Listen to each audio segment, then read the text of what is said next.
mitos pertama. Katanya investasi fisik emas digital itu tidak aman. Hal yang harus kita lihat, karena kita bicara dalam arti keamanan, ya, berarti kan kita harus kita lihat legalitasnya dulu. Oke. Pertama kita harus cek legalitasnya. Tercatat. Catat dulu legalitas. Mudah nggak sih Pak buat memahami kayak secara ilmu gitu, harga naik turunnya itu kan itu menurut Bapak nih ya, harus dipantau nggak setiap hari? Ketika kita berinvestasi emas tuh tidak serta-merta kita harus melakukan pengecekan tiap saat, harga emas saya berapa, sekarang udah naik berapa, itu kan kurang pas.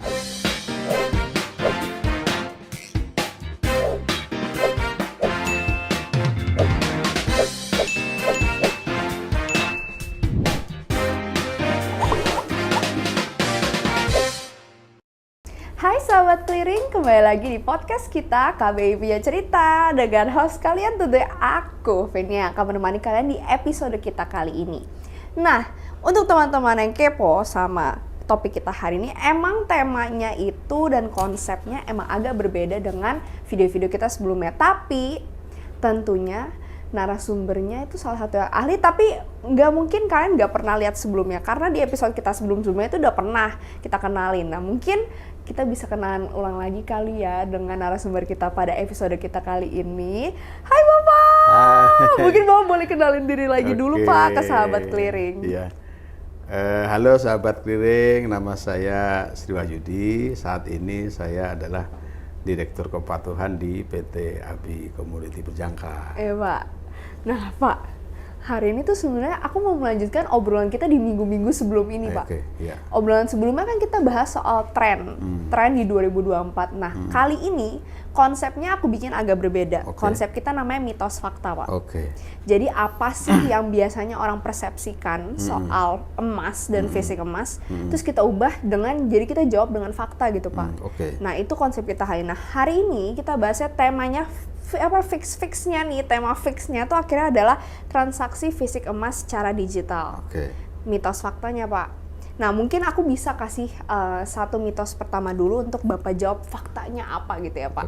Nah mitos pertama, katanya investasi fisik emas digital itu tidak aman. Apakah ini benar Pak? Coba Pak. Pertama yang harus kita katakan parameter aman dan tidak amannya itu sendiri. Karena kalau kita bicara investasi, tentu kita ada beberapa hal yang harus kita cermati. Ya, kalau kita bicara aman, salah satu kita berangkat dulu dari investasi emas dulu. Kita berangkat investasi emas, bahwa investasi emas itu kan salah satu investasi yang saat ini paling banyak digemari oleh masyarakat. Betul.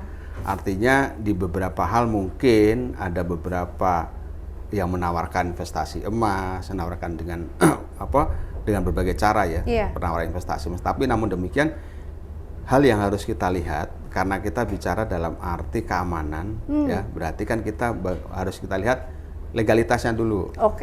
Pertama kita harus cek legalitasnya dulu. Catat dulu legalitas. Apakah perusahaan atau institusi yang menawarkan itu sudah memiliki legalitas? Kalau kita lihat yang sekarang, berarti kan kalau kita melihat dari lembaga yang menaungi, tentu berarti harus kita merujuk ke Bapepti. Bapepti adalah sebagai regulator, artinya ketika kita melihat atau kita ingin berinvestasi, satu hal yang harus kita lihat dulu adalah legalitas dari perusahaan itu sendiri. Gitu. Apakah sudah terdaftar di Bapepti, itu satu. Poin dua adalah kita melihat dari keanggotaan juga bisa lihat. Apalagi misalkan sekarang kita lihat apakah perusahaan itu menjadi anggota di clearing, clearing berjangka, itu juga penting loh. Benar. Karena kenapa itu penting? Karena ketika kita menjadi perusahaan itu menjadi anggota clearing, berarti kan kita memastikan bahwa transaksi yang terjadi dilakukan pencatatan di clearing. Betul kan? Betul sekali. Itu poin dua. Poin tiganya juga kita melihat apakah itu menjadi anggota ketika kita bertransaksi, atau transaksi yang dilakukan itu apakah melalui bursa atau tidak. Itu juga perlu dilihat. Kenapa? Karena dengan bursa itu berarti transaksi dilakukan di bursa itu transaksi yang lebih transparan, lebih fair. Harga yang ditawarkan pun juga merupakan harga yang memang ada di pasaran, gitu. Bukan harga yang direkayasa. Itu kan tentu kan menjadi satu concern yang harus kita perhatikan juga. Nah, kalau kaitan kita ke sana, saya ambil contoh ya, contoh seperti Metalgo. Metalgo sekarang ini kan satu aplikasi yang kami kembangkan untuk bisa digunakan oleh investor, oleh masyarakat untuk bertransaksi pasar fisik emas digital. Kami telah berupaya, kami telah melakukan proses yang cukup panjang sampai kami mempunyai legalitas ya, bagaimana kami menggunakan proses legalitasnya di Bapepti, kami juga bisa menjadi anggota di clearing, kami juga menggunakan platform bursa, di mana di situ juga nanti kita akan pencatatan transaksinya juga dilakukan bisa di clearing. Itu satu poin yang membuat kita itu merasa cukup aman, cukup aman dan nyaman. Satu poin itu juga yang saya rasa menjadi poin dasar dulu bahwa legalitas itu faktor utama. Kemudian kita lihat soal fisik emasnya, gitu. Apakah transaksi yang emas yang kita lakukan itu bisa dilakukan penarikan fisik? Itu juga harus menjadi concern kita juga, gitu. Karena kalau kita beli emas tapi nggak bisa ditarik fisiknya kan juga kadang kan kita deg-degan juga ya. Ini sebenarnya ada fisiknya atau tidak? Gitu. Apakah emas yang kita investasikan ini benar bisa walaupun sebenarnya tidak serta-merta ketika kita berinvestasi emasnya harus ditarik juga. Karena kan kita ketika kita taruh di rumah pun kan juga belum tentu aman kan betul. Tapi setidaknya dengan kita menyatakan bahwa emas itu bisa ditarik, berarti kita membuktikan bahwa emas itu ada. Ngerti, paham. Betul. Berarti itulah yang menjadi beberapa hal yang harus kita cermati, bagaimana kita melihat keamanan dari transaksi kita itu tadi. Tapi kalau misalnya di sums up nih Pak ya, kita bisa bilang investasi itu aman, tapi harus dicek dulu nih. Pertama legalitasnya. Legalitasnya tadi Bapak bilang berarti Bapepti, ada dapat lisensi dari Bapepti berarti apa? Terus dia anggota dari bursa, dan dia juga dijamin sama clearingnya. Betul ya kan Pak? Nah terakhir yang Bapak bilang berarti soal bisa ditarik secara fisik atau enggak ya Pak? Benar-benar, itu benar ya Pak? Iya betul, karena itu kan berarti mencerminkan emas itu tersedia, ya tersedia, tercatat. Gitu. Kita saat ini kalau pembelian emas berarti emas kita berapa, gitu, emas kita berapa. Nah, walaupun kami ada beberapa ketentuan untuk penarikan fisik emasnya. Tidak serta-merta misalkan kita beli emas dalam jumlah sekian bisa ditarik. Itu tentu kita ada beberapa ketentuan, misalkan kalau di kami di Metalgo itu penarikan minimal 5 gram. Akumulatif 5 gram. 5 gram kelipatan 5, 10 gitu. Kalau misalkan kita beli baru 1 gram ditarik, itu khawatirnya kan cost-nya itu nanti akan membebani ke kita, satu nominalnya itu sendiri kan juga belum cukup besar ya. Karena itu kan juga ada beberapa hal yang harus kita perhatikan juga terkait keamanan itu tadi. Kalau kita punya pecahan kecil gitu kan, kalau misalnya ditarik kan juga berisiko juga. Makanya kita berikan beberapa parameter. Salah satu syarat penarikannya itu adalah di kisaran 5 atau 10 gram ke atasnya itu lagi. Nah, melanjutkan dari situ sebenarnya ada mitos kedua Pak. Apa itu? Katanya investasi emas tuh perlu modal gede, ya nggak Pak? Besar kecil itu relatif ya.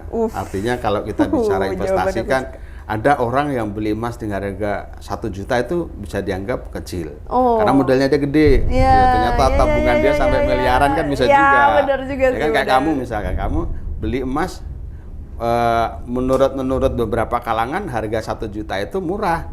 Karena tabungannya kan besar, ya. Ada juga yang menganggap 1 juta mahal, kenapa nggak bisa kelipatan lebih kecil? Ya kan? Tapi di kami ada beberapa hal yang membuat kita bisa menjadi pilihan. Salah satunya itu bisa dimulai dari 10.000. Iya 10.000. Jadi kita beli emas mulai dari kelipatan 0,01 gram itu kan bisa. Itu kan equal dengan 10.000 ya. Artinya ini kan saya rasa cukup affordable ya, cukup terjangkau. Artinya kita bisa memulai dari nominal yang paling kecil ya, 0,01. Itu uang jajan aja paling kan kita berapa ya? Sekarang sih udah lebih dari 10.000 sih Pak. Apalagi sekarang kan udah lebih dari 10.000. Apalagi ya itu salah satu hal yang membuat kita supaya investasi emas itu bisa menarik semua kalangan. Benar-benar. Jadi maksud Bapak tuh sebenarnya itu mitos. Karena faktanya bisa mulai dari 10.000 ya Pak? Betul sekali. Sebenarnya ini pernah dibahas sih Pak di episode lama banget yang sama JFX Gold X Competition. Itu bahas katanya mulai dari 10.000 aja, ya nggak sih Pak? Iya betul, mulai dari 10.000 aja. Menarik banget. Betul, dan itu kita bisa lakukan kapan saja loh.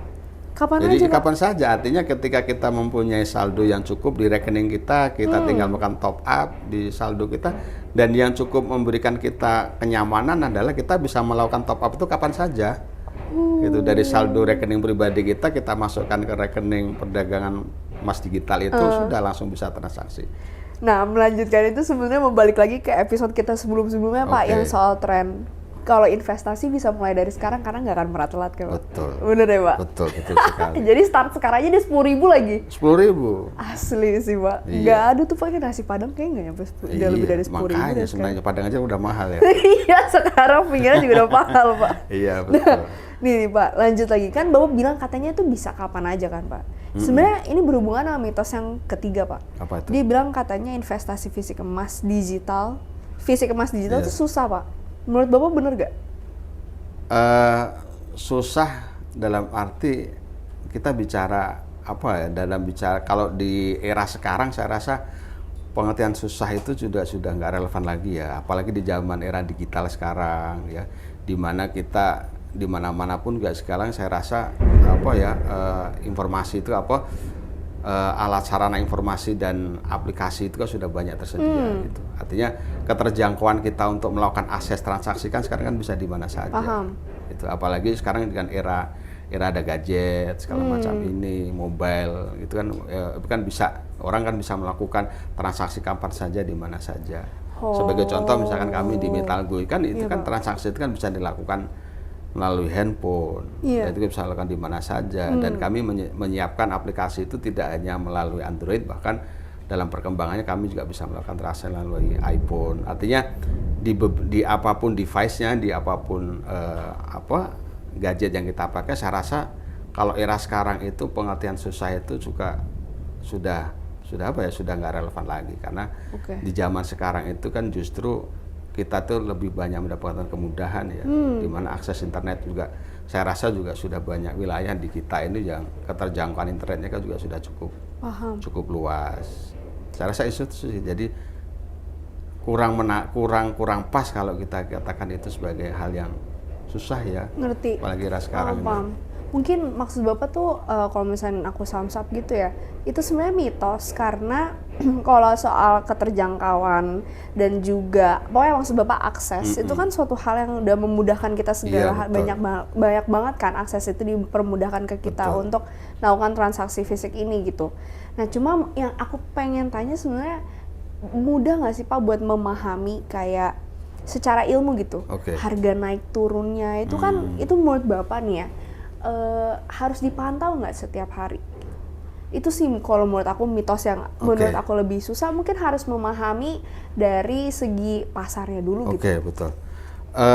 Kalau kita bicara dari sisi investasi emas, itu kan kembali lagi bahwa investasi emas itu kan investasi kategori safe haven, itu artinya kan investasi emas itu adalah satu investasi yang tidak cukup banyak terpengaruh ya oleh geopolitik, oleh inflasi.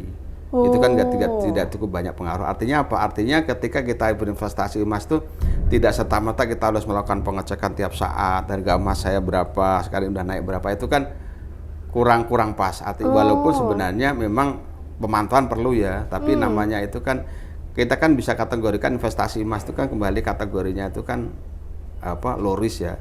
Low risk artinya resiko di mana kita mengalami kerugian pun juga tidak cukup besar. Apalagi misalkan kalau kita berinvestasi emas kan juga kita bisa ketersediaan fisiknya itu kan bisa kita miliki. Artinya kemungkinan sebenarnya tidak bisa kita katakan bahwa itu tuh rugi juga, tapi rugi dalam hal ini adalah rugi ketika harga itu turun. Karena kan pergerakan emas itu kan cenderung tiap tahun itu kan mengalami kenaikan.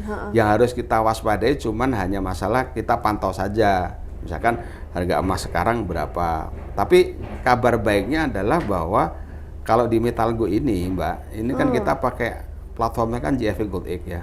JFE Gold X itu kan platform yang bisa kita lakukan pengecekan setiap saat. Jadi tanpa harus kita menelpon, tanpa kita harus menanyakan ke pihak lain atau misalkan orang lain pun kita sendiri bisa melakukan. Kayak kadang kan ada jam tutup pasar gitu kan Pak. Betul. Berarti kalau di sini nggak ada. Kalau di sini kan kalau jam perdagangnya memang kita mengikuti jam perdagangan dunia. Jam berapa tuh Pak? Kalau untuk perdagangan itu kita dimulai sesinya sesi seperti sesi perdagangan emas di dunia saja. Jadi ada sesi bukanya itu pagi, Senin pagi, closingnya nanti juga hampir Sabtu ya, Sabtu pagi itu mungkin harga penutupan marketnya. Tapi pada dasarnya harga ini kan terus bergerak. Harga ini terus bergerak dan kita bisa melakukan pemantauan kapan saja. Itu artinya berarti kan, dan satu hal lagi bahwa harga yang ditampilkan di JFK Gold itu harga emas dunia gitu. Jadi kita bisa mengecek itu salah satunya melalui berita, juga bisa kita lihat di TV harga yang terjadi di dunia itu sebenarnya yang harga yang terjadi saat ini di platform JFK Gold itu. Tanpa adanya intervensi gitu. Karena kan harga yang kita pakai kan harga dunia. Asal kita memantau pergerakan cukup kita melihat isu globalnya seperti apa, nah itu juga sudah cukup mewakili tanpa kita harus tahu saat ini berapa, fluktuasinya berapa, naik turunnya berapa, kan gitu kan. Enggak, kekhawatiran bahwa kita akan mengalami kerugian besar itu saya rasa tidak kecil kemungkinan terjadi untuk investasi di emas itu. Paham. Jadi pasti intinya Bapak adalah pokoknya itu semua mitos, guys. Itu semua mitos. Kayak kamu bilang, kalau misalnya ada orang bilang kayak susah deh, sebenarnya nggak susah. Karena menurut Bapak Yudi, dari faktanya juga bahwa kamu bisa ngecek di platform ya. Salah satu platform itu ada JFX Gold. Iya, karena dia itu ngikutin harga dunia, pasar dunia, dan bisa dicek kapanpun, ya kan Pak? Iya, betul. Nah, tapi kalau misalkan dari 3 mitos fakta ini, pertama, investasi fisik emas digital itu tidak aman nggak? Justru kebalikannya, justru lebih aman karena itu adalah low risk, tapi kita harus ngecek dulu transaksinya yang tadi gue bilang, legalitas sama bisa ditarik nggak secara fisik. Betul. Nah, kalau yang kedua, apakah memerlukan modal besar? Nah, menurut dari Bapak Yudi bilang bisa dari 10.000. Bahkan dari kalian makan uang jajan kalian aja itu udah bisa kalian jadiin modal untuk investasi di transaksi fisik emas secara digital. Betul sekali. Dan yang terakhir tadi bilang susah atau enggak, kan aku udah bilang ya, sebenarnya mudah aja kalau misalnya kamu mau nyari tahu, ya nggak sih Pak? Iya, betul. Mungkin kalian bisa kepoin platform JFX Gold X, iya, betul. aplikasi Mentalgo gitu ya. Iya, betul. Nah, Bapak ada nggak ke pesan-pesan terakhir buat pendengar setia kita sesahabat clearing ini, Pak? Iya. Saya rasa jika kita ingin memiliki satu investasi yang low risk tapi high return, tapi juga aman, saya rasa pilihannya adalah Mentalgo. Saatnya download Mentalgo, transaksi fisik emas digital yang aman, lancar, dan terpercaya. Untuk menutup sesi kita kali ini, KBI boleh bilang punya cerita ya, Iya, Pak? oke. 3, 2, 1, KBI punya cerita. Oke.